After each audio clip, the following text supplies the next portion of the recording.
It is 7:30 in the East, 4:30 in the West. Thank you so much for joining in. You are listening to the Nookie Bishop Jr. Show, brought to you by the good folks at the Digital Gumbo Podcast. Listen, I'm Nookie Bishop Jr., but more importantly, we want to tell you episode 74 of the Digital Gumbo Podcast, the Hold Up, Wait a Minute episode, is airing right now, streaming right now on Apple Podcasts and wherever you get your podcasts. Download, subscribe, rate, and review today. Download, subscribe, rate, and review today. We've had 74 episodes, and we thank you so much for your support and for listening. Listen, my special guest, Chris Jenkins, will be along in just a few moments. We want to apologize for yesterday's technical difficulties with the Idris Elbow show. We got some things that we need to iron out, but believe we'll have another Idris Elbow show this coming Monday on Twitter. Monday at 7:30 p.m. You want to be on the lookout for that.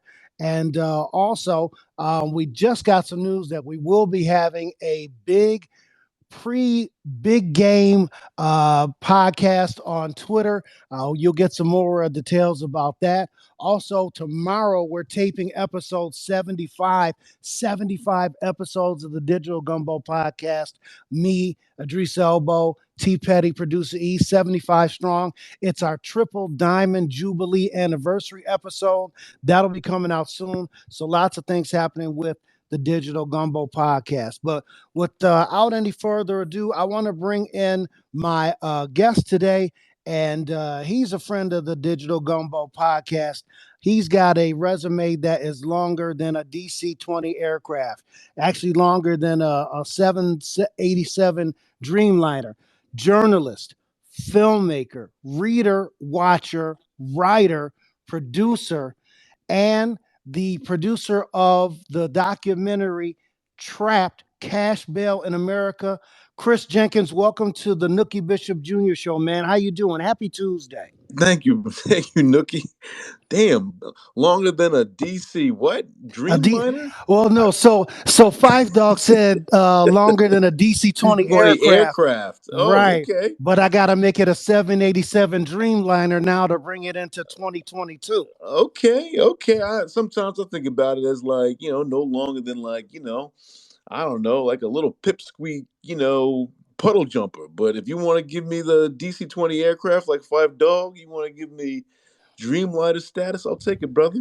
Absolutely, absolutely, man. How you doing, man? Happy New Year. I know we almost done with January, man, but I haven't had a chance to catch up with you, man. What's going on in your world? Man, just hustling, man. I say Happy New Year all the way to the 31st. So, it gives me a chance to keep saying my New Year's resolutions. A new resolution every day in January, since I tend to break them by January 2nd. So I say Happy New Year all the way to January 31st. So Happy New Year, brother.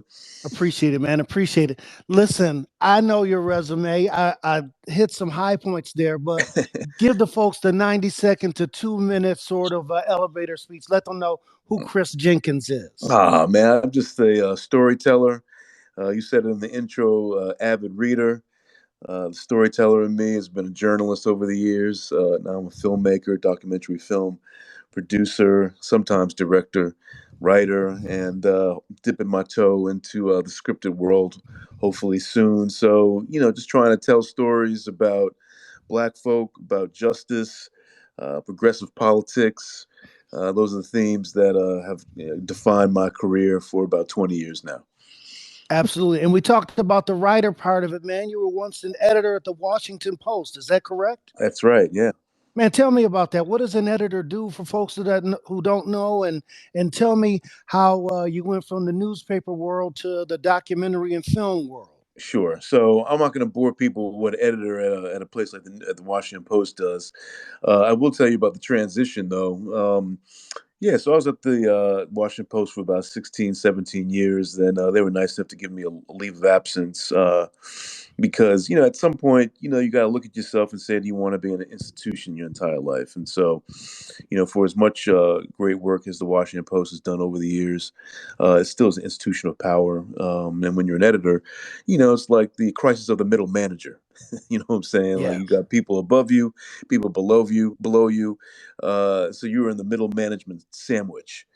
And at a certain point, I felt as if my true creativity, what I got into storytelling to do was, just it wasn't what I wanted it to be, for lack of a better term. And so when I got into journalism, I wanted to do what a lot of Black journalists want to do and try to, push the narrative on, on what on the truth about America as it relates to poverty and race, that sort of thing. And when you get into editing ranks, yeah, you can direct coverage.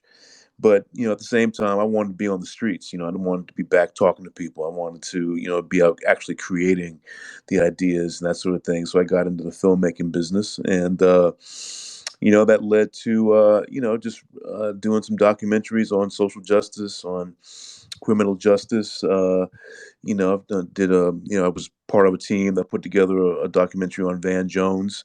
That was, I think, a balanced and pretty cool look at, a pretty controversial person in our culture. And so, it's just been about trying to tell the truth as much as possible about conditions that folks on the margins are dealing with every day. And so that's the heart of how I got to, helping produce and write the documentary called, like you mentioned earlier, Trapped Cash Bail in America. Excellent, excellent. Now, listen, man. Part of your story is that you're in the DMV right now, DC, Correct. Maryland, Virginia area, but you're a New York City native. So, trace the steps for me. How do you go from New York City and ultimately end up where you are, at least for right now, in the DMV? Yeah, I could. Well, DMV is home now. I mean, I've been here for 21 years, and we plan on staying here. Hopefully, for a couple more, 3, 4, hopefully 5 decades. I really love DC. It's become my adopted home. But yeah, I grew up in New York, grew up in Harlem, and then went to college in Ohio. Then went back to New York for about 5 years, and I was working with foster kids in the Bronx in the '90s, which was a real, just incredible experience working with our people, in the South Bronx, all over the Bronx really. I was an activist in the '90s too. Worked on campaigns to free Mumia Abu Jamal. So I was in the thick of it back in the '90s. So all the conversations about Black Lives Matter and all those things that the millennial generation has furthered. I was in the middle of it for Generation X, dealing with trying to get the political prisoners from the '60s free, starting with Mumia. So I was involved in that campaign back in 1995 and '96, and then I went out to California to go to journalism school. And so I was at Berkeley for a couple years, and that's how I got, and then came to DC for a internship at the Post, and that was all she wrote, to stay at the Post for 16 and a half years. And I've been in Washington since June of 2000. So almost 22 years I've been in DC. That's great, man. That's an interesting story, man. I love it. Tracing all the steps back, man. That's what's Yeah, up. That's yeah, what's yeah. up. Got a tear coming to my eye. Look, talking about my old school days. Oh man. Marching in the streets from Mamiya, man. That was 27 years ago, man. I was, whoo, you taking it back, bro. It's a long time, long time. You're listening to the Nookie Bishop Jr. Show, brought to you by the good folks at the Digital Gumbo Podcast. I'm your host, Nookie Bishop Jr., and my guest today is journalist, filmmaker, and media expert, Chris Jenkins.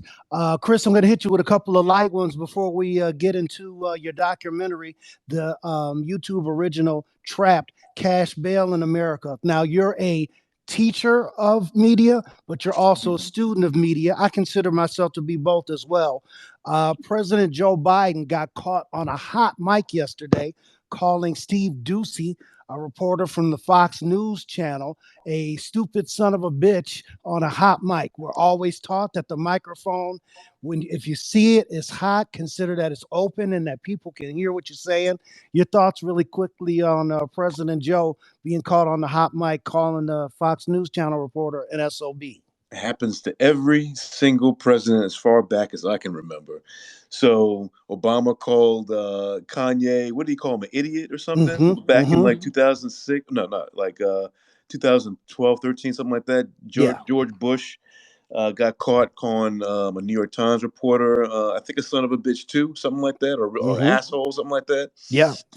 So it's a rite of passage for every, I guess, for every president, man. And I, what's gonna happen? I haven't really paid a lot of attention to it. I did see the headline from TMZ when it came across the transom, but there's gonna be a little tempest in the teapot, like it always is. We're gonna move on from this. I'm sure Fox News is gonna say, "Oh, he's senile," and this, that, and the other, or they're gonna try to spin it one way. Democrats are gonna be like, "Yeah, it's true. He's telling the truth." I mean, the narratives in our political culture are always the same. You just change the pieces or the deck chairs actually on the Titanic, and it's all the same thing. So, from my point of view, next story. Yeah, yeah, exactly.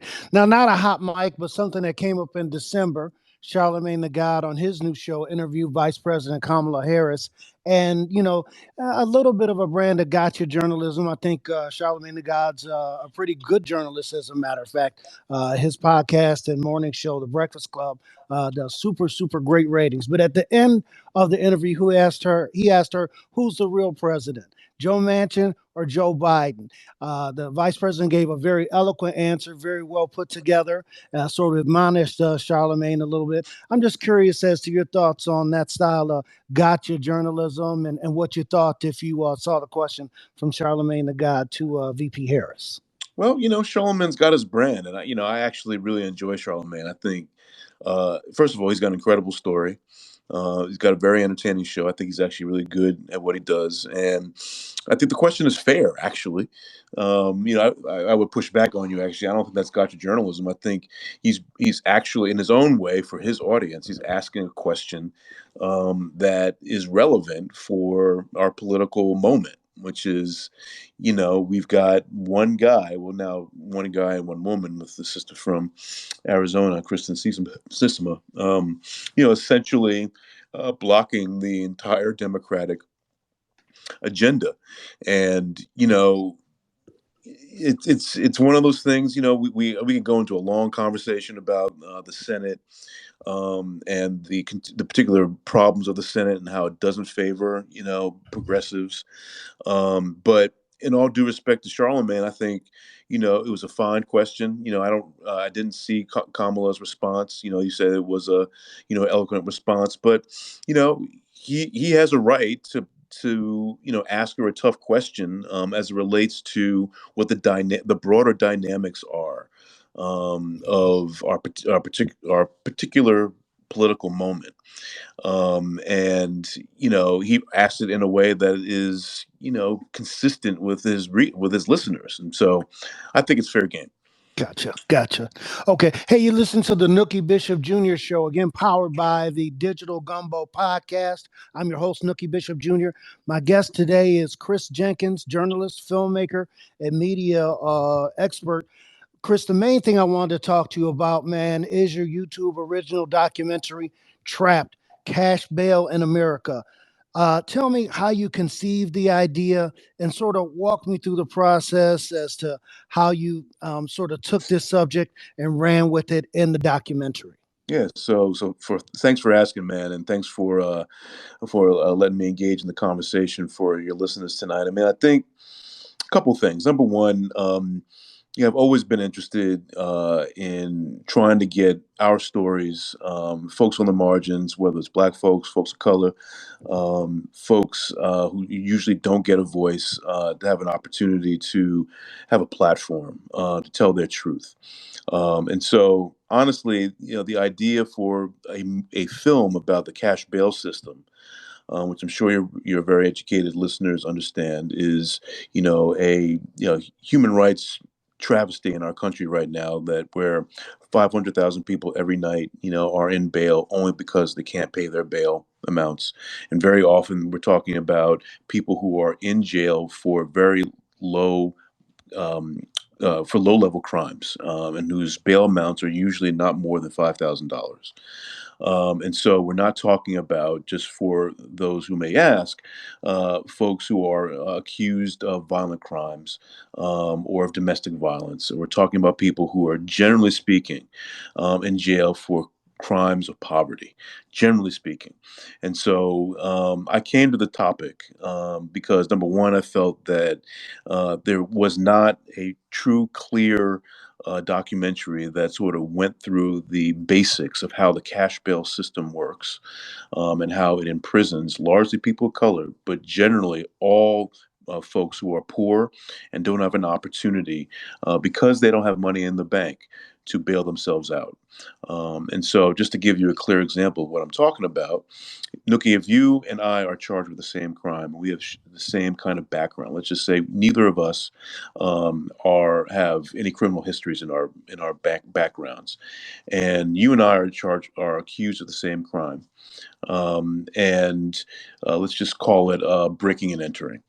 If we are both given a $1,500 bail amount or bond amount, means that you have to pay $150 to get out. If you have $150 in your bank account and you can pay that bond amount, you can leave, right? If Hmm. I don't have that money, I can't leave. And so me and you are the same person, basically, in terms of our profile. You were accused of the same crime. If you have the money to bond out, then you can leave. If I don't, I can't. And the issue isn't whether, the judge thinks that I will, commit another crime, or I will, skip bail. The only thing that is determining whether I leave, or excuse me, you leave or I don't, is whether you have money in the bank and I don't. So really the thing that separates us is money. And that's it. And that is what the cash bail system essentially is. It's a determination that one person can leave jail for the same crime because they have money. One other person can't leave because they don't have money. And that's essentially why, there's been such an outcry around the cash bail system in general, and why so many people have been pushing for cash bail reform, because it undermines the general principles of American jurisprudence. And so I know this, I've taken a long time to get to your question, but the reason why I came to this is because I was talking to a brother in the Bronx, South Bronx, in 2017, and he was telling me a story. A brother who was in the film, his name is William Evans. He was telling me what happened to him. Now, 12 years ago, he was charged with a crime that he was adamant he did not commit. He was charged with a $7,500 bail. He could not afford that $7,500 bail. It was he had not been convicted of a crime before. He had just started college. He had just had a newborn, and he stayed at Rikers Island. And everyone knows a little bit about Rikers Island. He stayed at Rikers Island for 1 year to fight his case because he was not going to take a plea deal. And he chose, because he couldn't pay the bond, he had to stay in jail. He fought his case. He was not guilty, and he went free. But for that 1 year, he lost out on a year of his son's life. He lost out on working to provide for his family. He lost out on a year of college. And this is what we're talking about here in terms of what happens to people who are caught up in this system. And so the short answer to your question as to why I got started is because I wanted to put his life, quite frankly, on blast. And he wanted me to. He wanted people to know what had happened to him by the New York City justice, the quote unquote justice system, at Rikers Island. And because of his story, our film has done, it's been seen 3 million times on YouTube Originals. It's had, I think, an incredible impact on the conversation around cash bail around the country. And it's told people essentially what the truth is about what's going on in our country in the name of justice. And That's quite frankly, the name of injustice. That's what's up, man. 3 million views is a lot, and the subject material is relevant to our community, but to all communities across America, man. So, trapped, cash bail in America, man. We're gonna get to some sports stuff in just a moment, but since the documentary has been released, what has changed with the cash bail system in certain pockets in America, and what would you like to see changed going forward in the future? So, really good question, and it's a complicated answer. I'll try to make it short. There has been, over the last 5 years, a concerted effort in many states around the country to actually roll back some of these draconian cash bail laws. In places like Illinois, California, New York, Georgia, or actually Atlanta, Durham, North Carolina, Texas, particularly in Harris County, around the county that Houston is in. There has been both people on the ground, so activists who have fought for legislation to change the laws, and then there have been lawyers who have challenged the constitutionality of the cash bail system, and have won at federal court. And there are district courts and appellate courts, federal courts, that have found that cash bills, actually the way in which it is instituted, is unconstitutional because it violates the 14th Amendment. And so there's been some action and some forward progress around some of this. The problem is, as you know, anytime that there is 2 steps forward on progressive issues, there's always a certain part of this population, whether it's 40% or 50%, that pushes back. Whether it's police unions, whether it's correctional officers who are worried about the spigot of money being cut off because there'll be less people in jail. They have pushed back, mainly through the lobbyists that have been funded by the Koch brothers, to push back on reform efforts. And so in New York, for example, there was a raft of really good legislation that pushed back on that pushed forward for cash bail reform. And immediately, the New York City Police Department tried to push back, demonize the people who push through the progressive reform, that sort of thing. And so, for your listeners who understand that, in the same way that we had Obama, next thing you know, we had Trump.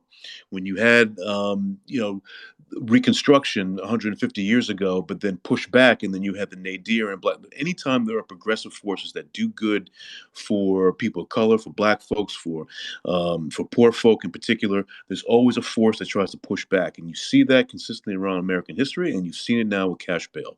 That there are forces, mainly led by the Bail Coalition, mainly led by police unions, that are pushing back against reform. And the one thing I say to anybody who's interested in this issue is that if you find that you are a winner on the issue of cash bail, there's always going to be somebody to push back against you. So half the battle is winning. The second half is protecting the victories that you have won.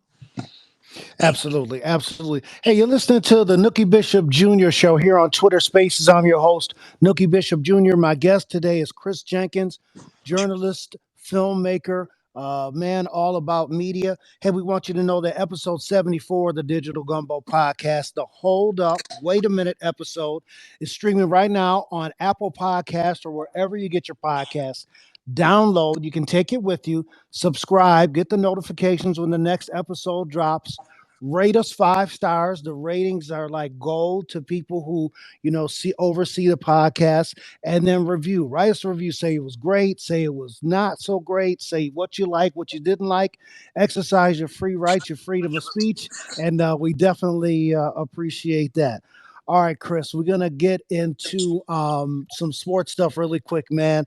I literally cried myself to sleep on Sunday night. My Buffalo Bills came up short. I was thinking about you, bro. Thrilling game, and one of the best NFL games I've ever seen. Just came up short, 42-36. Bills lose to the Chiefs. So in the AFC, we got the Chiefs and the Cincinnati Bengals. We got a lot of people with Cincinnati connections.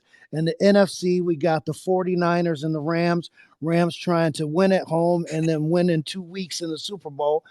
Give me the AFC first. What's your predictions on this AFC Championship game, bro? Well, first things first, bro. I mean, I'm old enough to remember the wild swings of fate of a Buffalo Bills fan. I remember the comeback that y'all had against the Oilers, and whatever that was, 1991, 1992, biggest at the time, the biggest comeback in playoff history. Frank Reich bringing you guys back after Jim Kelly went down. Remember that? I remember the 4 straight Super Bowls that y'all lost, 2 to my. I used to root for the Dallas Cowboys, not anymore.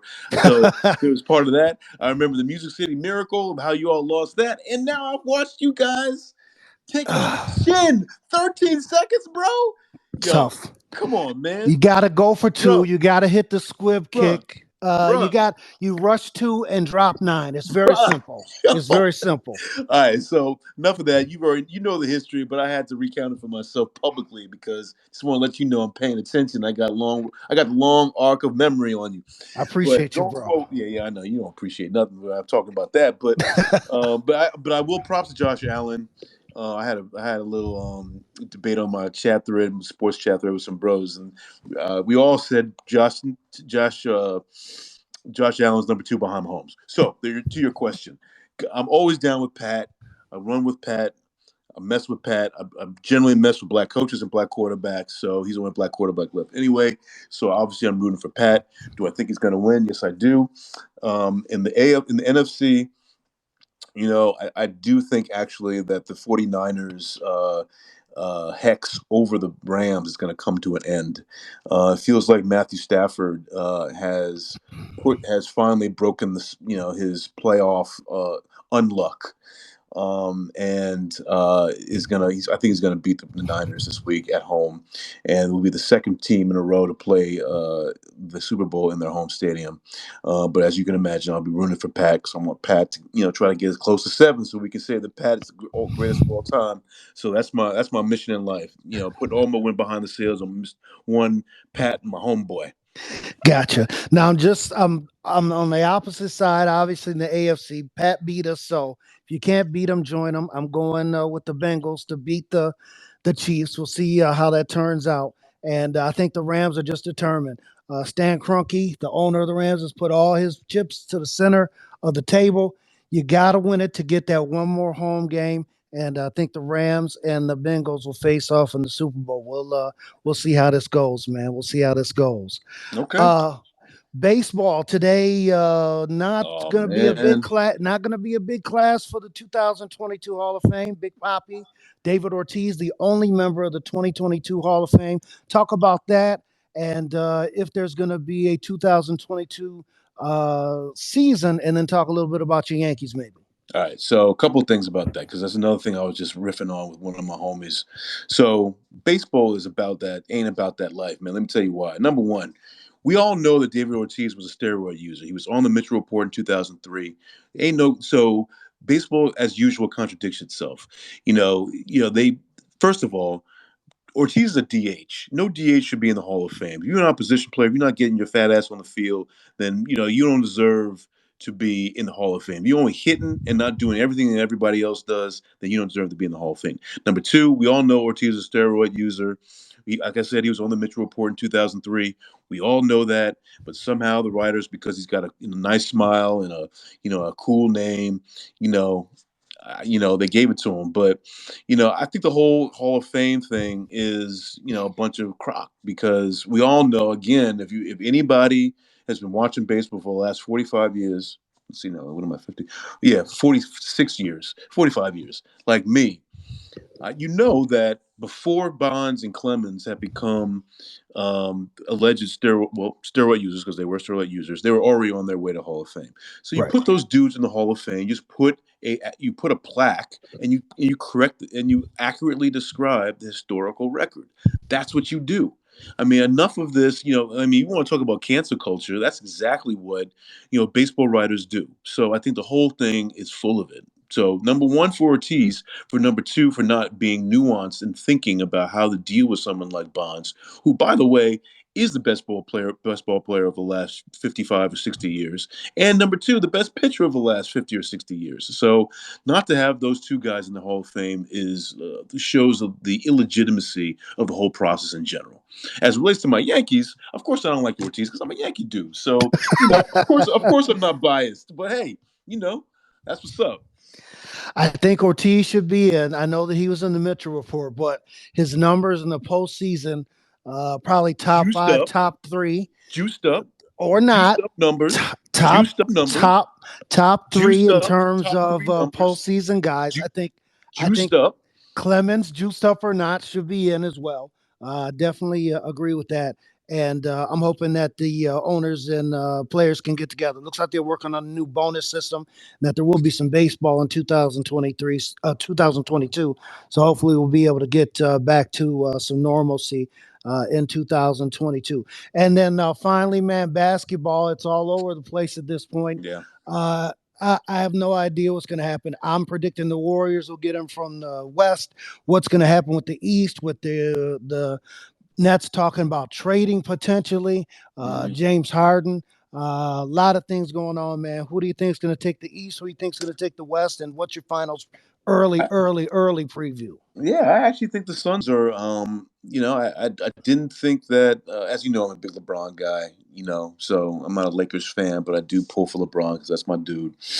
A longtime Knicks fan, suffering the whole thing, but that's a whole nother story. I actually do though think that the Suns actually are legit. It's unclear to. I mean, I know Clay's coming back. In their latest swoon has been because Draymond has been out, and so we'll see when they're back to full strength. With Clay's gotten back, I think they're obviously going to be a tough out, but I do like the Suns. I do think that they're going to be hungry. They've got the playoff experience now, so I like them coming out the West. And it's tough with the Nets, man. It's like it should be like a slam dunk for the Nets to come out, man. But they got some bad juju over there, man. Kyrie and the COVID thing, and then James Harden's unhappy. I just read today he's like living in Brooklyn. I'm like, what? You don't like living in Brooklyn? What's wrong with you, dude? And then Man, KD is like hurt, and Joe Harris is out. Like they got no defense, they got no interior defense. I don't know, man. It might be the Bucks again, man.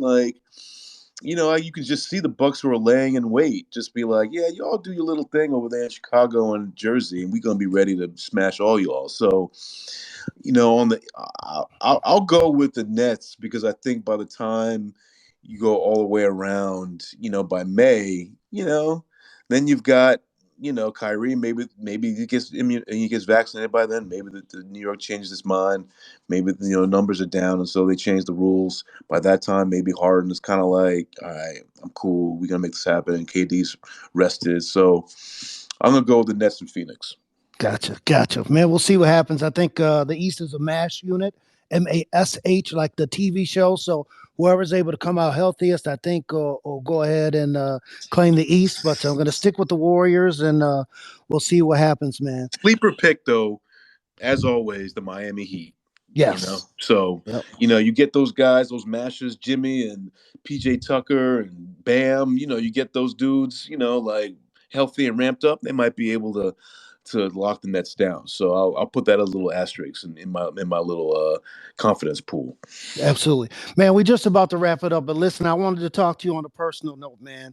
I believe it was like 2017 or 2018. We were going to a Nationals game. Hmm. And, I was talking to you before we started the Digital Gumbo podcast and was telling you about the idea and the whole 9 yards. And we were talking. I was just like, man, what do I need to do? And you gave me some very simple advice and I ran with it. You were just like, you just need to do it. It's no starting and planning. You just need to do it. You said the first podcast might be horrible. That's fine, but you do it and you improve and you improve and you improve and you get better. And now tomorrow night we take the 75th episode of the Digital Proud Gumbo of you, bro. podcast, man. So appreciate that advice, man. You somebody that's been there and done that.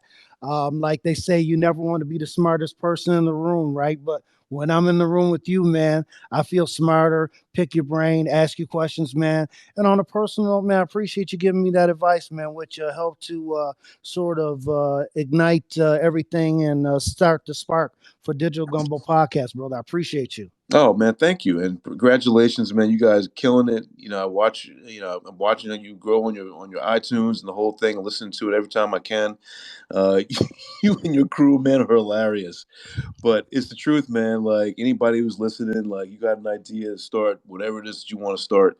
You know, no magical. Anybody's gonna come and give you a bunch of money. Same thing happened to me and Nookie. Just believe in your dream. Take a swing. The tools are out there. Just get out there and do it. Gotcha.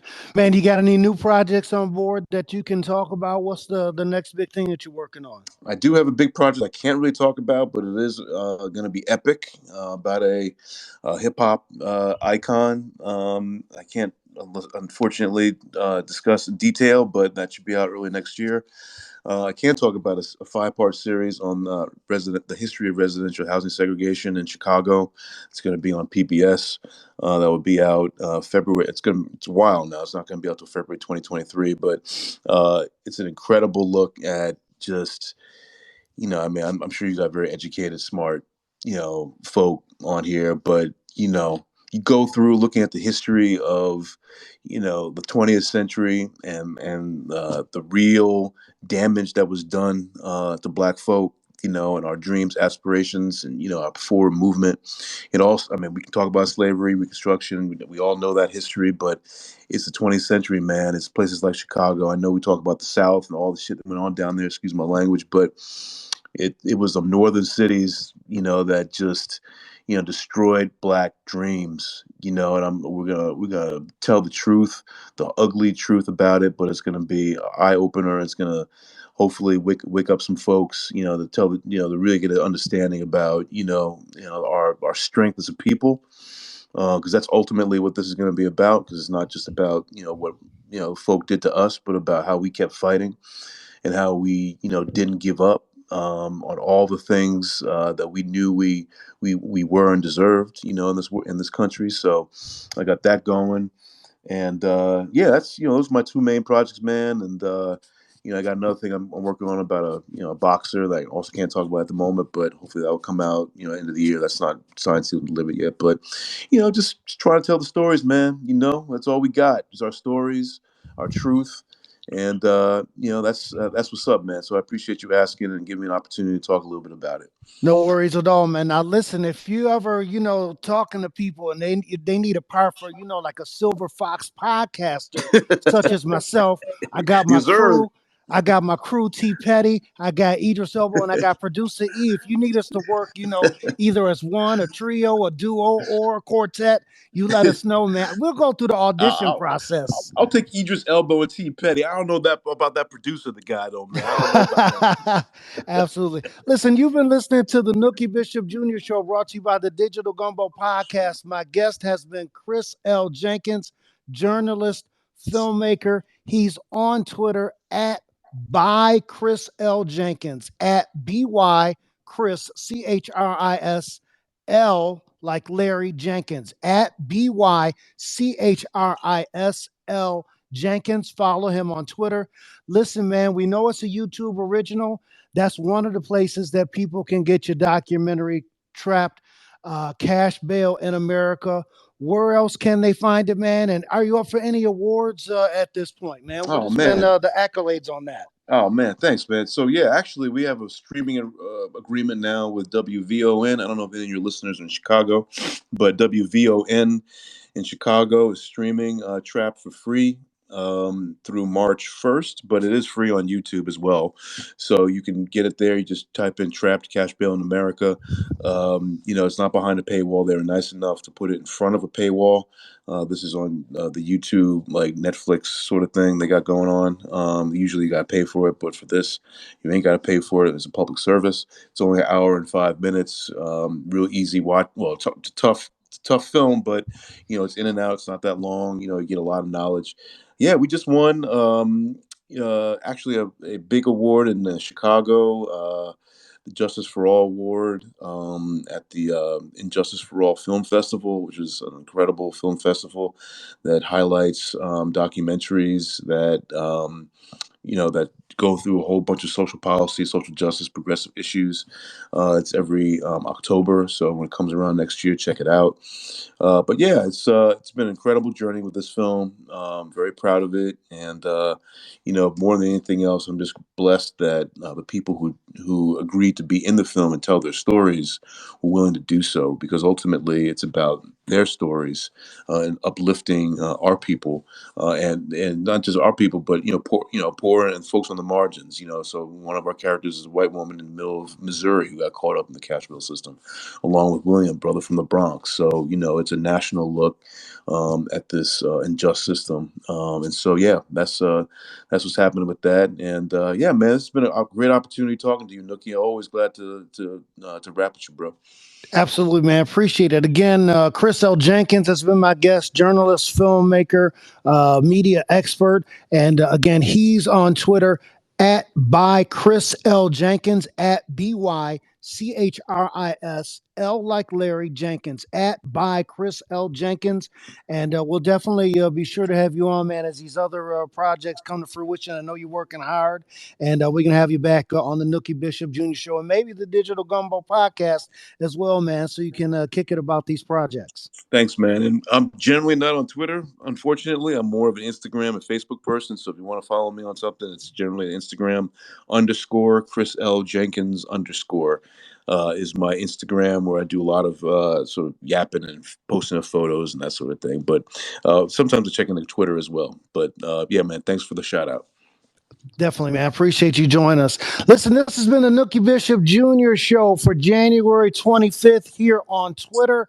Remember, we're powered by the Digital Gumbo Podcast, episode 74, the Hold Up, Wait a Minute episode, streaming right now on Apple Podcast and wherever you find podcasts. Download, subscribe, rate, and review today. Download, subscribe, rate, and review today. We're also on your smart speaker, the one that's brought to you by the Rainforest people that I can't say her name because if I do, it might set it off. Also, we're on Google Assistant. You can just say, hey, the other name of that smart speaker, play the Digital Gumbo podcast. Latest episode will come up. You can also say, hey, Google, play the Digital Gumbo podcast, and that'll come up as well. Again, 75th episode, our triple Diamond Jubilee anniversary episode. We're taping that tomorrow. That'll be hitting the airwaves soon. And again, if you've been listening in to this show on Twitter, we definitely appreciate you. Hope you're well. Hope you're safe. And until next time, we will see you next Tuesday here on Twitter at 7:30 for the Nookie Bishop Jr. Show. Take care. See you next time. And thanks for listening. Bye-bye.